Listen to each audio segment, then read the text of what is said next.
네, 안녕하세요. 라이프이즈 에그팀의 발표를 맡게 된 김석원입니다. 그럼 발표를 시작하겠습니다.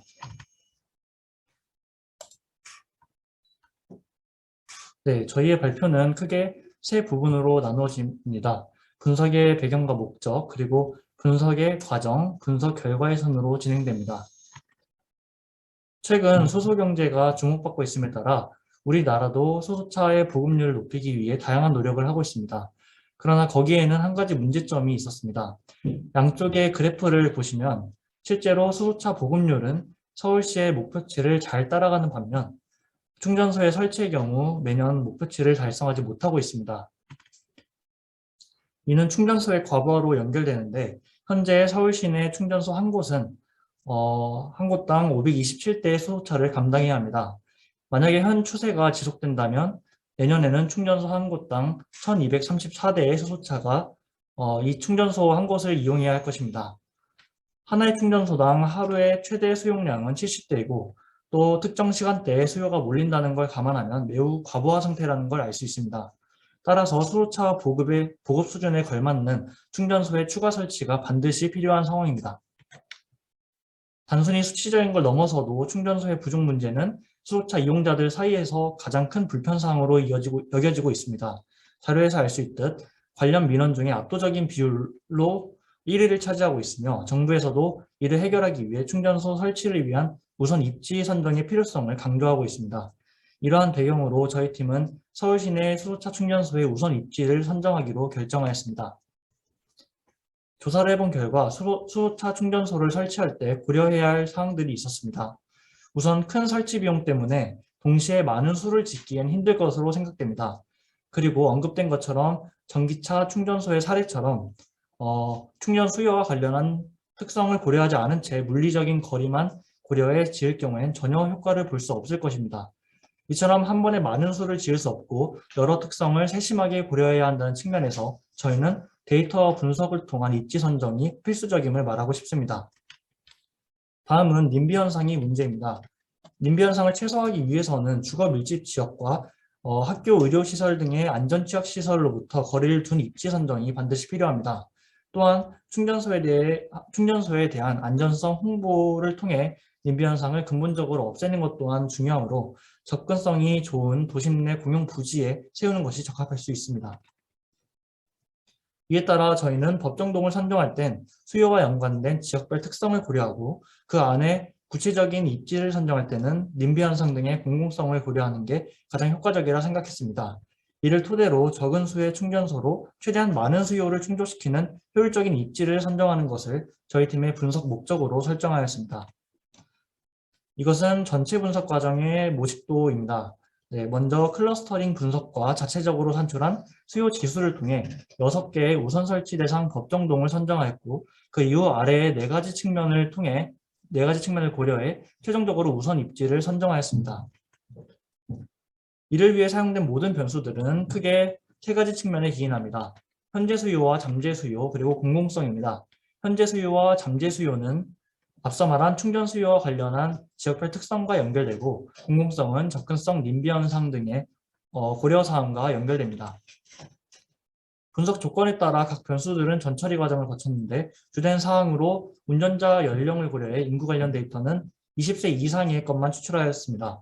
그리고 충전소의 이용 시간대를 고려하여 생활인구 데이터와 교통량 또한 특정 시간대의 것만 추출하였고 모든 행정동 기준의 데이터를 법정동 기준으로 변환하여 사용하였습니다. 그렇다면 이젠 본격적으로 분석 과정을 설명드리겠습니다.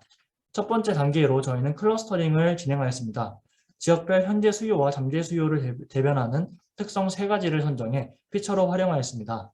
이 중에서 수소차 보유 대수와 생활 인구는 각각 모두 현재 또는 예비 이용자들의 생활 영역을 나타내고 교통량 데이터는 차량의 주행 상황에서 수소차의 공간적 분포를 나타냅니다. 클러스터링 기법으로 저희는 K-민즈 분석을 진행하였습니다. 이는 군집 개수를 사전에 특정해 줘야 하는 기법이기 때문에 엘보 메소드, 실루엣 메소드, 그리고 R 패키지를 통한 지표 분석 테스트를 진행하여 군집 개수를 결정하였습니다. 화면과 같이 모든 결과가 군집 개수 K는 3을 지지하므로 이를 K-민즈 분석에 적용하였습니다. 이는 K-민즈 분석 결과입니다. 모든 피처에서 높은 값을 갖는 부집이 나오면 좋았겠지만 그렇지 않았습니다. 그러나 수소차 충전소와 직접적으로 상호작용하는 대상은 사람이 아니라 자동차이므로 이를 감안하여 우선순위를 각 피처에 대해 이와 같은 식으로 지정을 했고, 이에 따라 저희는 이번 군집을 주요 후보군으로 선정하였습니다. 이번 군집에 속하는 법정동은 총 94곳이었고 지역별 특성을 고려할 때 이들은 모두 수소차 충전소의 잠재적인 수요층이 많으며 정기적이고 지속적으로 이용이 이루어질 만한 지역입니다. 그러나 94개는 여전히 많기 때문에 저희는 이들 사이에 순위를 매길 필요가 있었습니다. 이를 위해 자체적으로 법정동별 수요 지수를 산출하였습니다.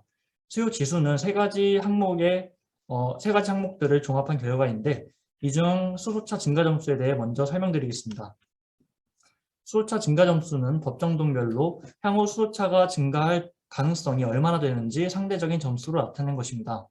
다중회귀 분석을 통해 산출하였는데, 수소차 증가량과의 연관성이 추정되는 4가지 변수를 독립변인에 참여시키고, 이에 더해 조사를 통해 높은 연비와 긴 주행거리, 환경에 대한 관심, 그리고 자녀를 위한 마음이 수소차의 주 구매 요인으로 작용한다는 걸 알게 되어 이들 또한 독립변인으로 참여시켜 분석의 정확도를 높였습니다. 왼쪽의 표는 앞서 소개한 7개 독립변수로 다중회귀 분석을 진행한 결과입니다. 이들 중 통계적으로 유의미한 4가지 변수들을 추출하여 다시 다중회귀 분석을 돌렸고, 그 결과 각각의 회귀 개수들을 얻을 수 있었습니다. 참고로 관점에 따라 오른쪽에 있는 VIF 지수를 참고하여 다중공선성 경향이 있다고 해석할 수 있으나, 저희의 목적은 애초에 절대적인 Y값을 예상하는 게 아니라 상대적인 점수를 산출하려는 것이었기 때문에 그대로 진행을 했었습니다. 방금 얻은 변수별 회귀 개수 R값을 가중치로 적용하여 다음과 같은 수식을 만들었고, 이를 통해 법정동별로 수소차 증가 점수를 산출했습니다. 수요지수 산출을 위해서는 이러한 수소차 증가 점수 외에도 거리 점수와 수소차 보유 대수가 필요한데, 거리 점수는 법정동별로 기존의 수소차 충전소와의 거리를 구한 뒤 그중 최단 거리를 적용하였습니다. 수소차 보유 대수는 현재 수요를 강력히 대변하는 데이터이기 때문에 다시 한번 적용했습니다. 3개 항목을 종합한 수요 지수입니다. 오른쪽 표를 보면 알 수 있듯이 각 항목별로 오름차순 순위를 매긴 뒤 해당 순위들의 총 합을 구한 것이 수요 지수입니다. 이 수요 지수가 높다는 뜻은 충전소에 대한 현재 수요와 잠재 수요가 높다는 뜻이기 때문에 수요 지수가 높은 순서대로 우선 설치 대상으로 고려하였습니다. 6개의 법정동은 오른쪽 상단의 방법으로 선정하였습니다. 수요지수 순으로 고려하되 설치가 시급한 입지를 선정하기 위해 기존의 수소충전소 또는 상위 순위의 법정동과 인접한 곳은 제외시켰습니다. 이에 따라 아래와 같이 6개의 우선 설치 대상 법정동이 선정되었습니다.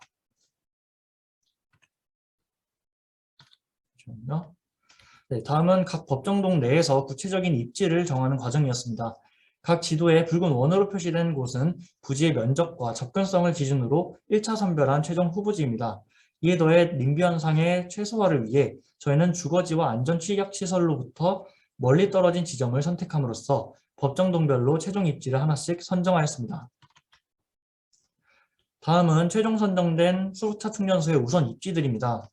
먼저 여기에서는 1순위부터 3순위까지의 우선 입지를, 여기에서는 4순위에서 6순위까지의 우선 입지를 지도에 나타냈습니다. 법정동 선정 시 이전에 이미 물리적인 거리도 고려했기 때문에 지역적으로 비교적 균일하게 퍼져 있는 것을 알 수 있습니다. 실제로 저희가 인터넷 지도 서비스 상에서 테스트를 해본 결과 서울 내 모든 지점에서 최소 하나의 충전소까지 차량 주행거리상 10km 정도로 도달할 수 있는 거리이기 때문에 이전에 비해서 훨씬 낮은 상황을 알 수 있습니다. 이번 분석을 통해 기대할 수 있는 점들은 다음과 같습니다. 다방면을 고려한 입지 선정으로 인해 소외 지역이 최소화되고 여러 가지 설치에 관한 문제점이 해결되었습니다. 이에 따라 수소차 보급률이 증가하면서 아마 세계 1위 수준의 보급률과 충분한 충전 인프라가 결합돼 세계적인 수소차 선도 도시로 도약할 수 있을 것으로 기대됩니다. 한편 행정동과 법정동의 차이에 기인한 데이터의 변동, 그리고 님비 현상의 모든 면을 다 담지 못했다는 점이 한계점으로 작용할 것 같습니다. 끝으로 한 가지 첨언하자면, 지금 우리 앞에는 친환경 시대로 이어진 길이 있고 수소차 충전소는 그 길을 밝혀주는 가로등이라 할 수 있습니다. 현재 우리가 해야 할 일은 앞으로 나아갈 수 있도록 그 가로등을 세워 길을 환하게 비춰주는 것이라 생각합니다.